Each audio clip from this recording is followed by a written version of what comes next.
دفعہ رات کے وقت میں ایک خیمے کے پاس سے گزرا تو مجھے کچھ جلنے کی بو آئی، تو میں اس خیمے کے پیچھے گیا تو میں نے دیکھا کہ وہاں پر آگ جل رہی تھی، اور وہاں پر تقریباً 40 علماء کرام کو جو لایا گیا اور ان سے کہا گیا کہ تم کہہ دو کہ ہم 1857 کی جنگ میں ہم شریک نہیں تھے۔ مولانا قاسم نانوتوی رحمۃ اللہ علیہ بڑے بڑے اکابرین یہ مشورہ کرتے ہیں کہ اب تو ماحول خراب ہو چکا ہے، اتنی بڑی تعداد میں لوگ قتل ہو چکے ہیں، ہر طرف قتل خون کا بازار گرم ہے،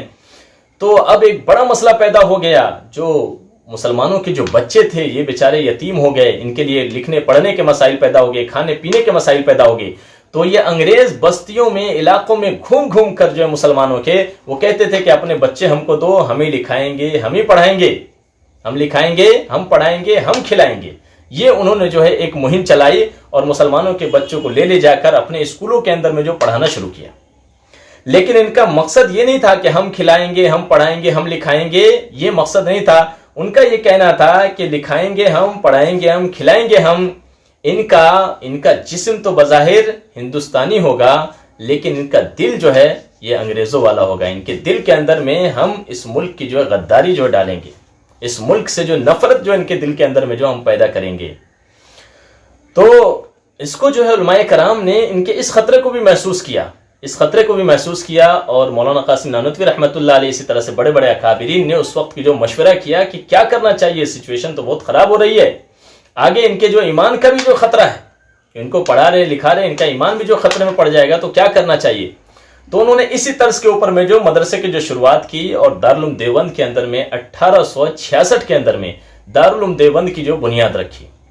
اور انہوں نے بھی پھر اس طرز کو اپنایا کہ ہم فری میں لکھائیں گے، فری میں جو پڑھائیں گے، فری میں جو کھلائیں گے، انگریزوں کے طرز کے اوپر میں، اور مسلمانوں سے جا کر اپیل کی، گزارش کی کہ آپ اپنے بچوں کو ان کے پاس مت بھیجو، آپ اپنے بچوں کو ہمارے پاس بھیجو، ہم لکھائیں گے، پڑھائیں گے، ہر اعتبار سے جو ہم ان کا جو ہے خیال کریں گے، اور یہ دینی اعتبار سے، دنیاوی اعتبار سے، جسمانی اعتبار سے، ہر اعتبار سے یہ ہندوستانی ہوں گے اور ہندوستان کے جو وفادار ہوں گے، اور آئندہ اس ملک کی آزادی کے اندر میں یہ ایک اہم جو کردار ادا کریں گے۔ چنانچہ 1866 کے اندر میں دارالعلوم دیوبند کی بنیاد جو قائم کر دی جاتی ہے، اور اس کے بعد پھر یہ جو وہاں پر یہ جو طلباء کرام ہوتے ہیں، یہ ایک دارالعلوم دیوبند کو آج جو ظالم سب سے بڑا خطرہ محسوس کرتے ہیں اس ملک کے اندر میں دارالعلوم دیوبند کو، اس کی وجہ یہ ہے کہ ان کو یہ ڈر ہے کہ جس طرح سے انگریزوں کو جو انہوں نے جو بھگایا تھا، کہیں ایسا نہ ہو کہ ہم ہی جو بھگا دیں۔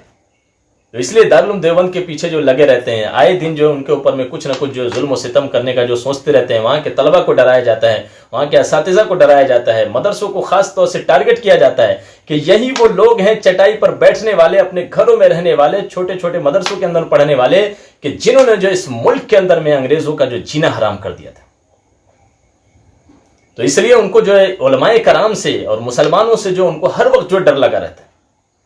بہرحال میرے دوستو، ایک انگریز مورخ عجیب بات لکھتا ہے، وہ کہتا ہے کہ میں ایک دفعہ رات کے وقت میں ایک خیمے کے پاس سے گزرا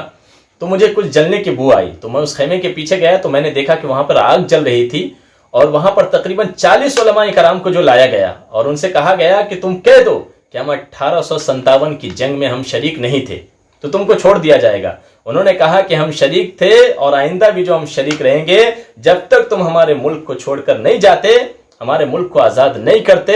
اس وقت تک ہم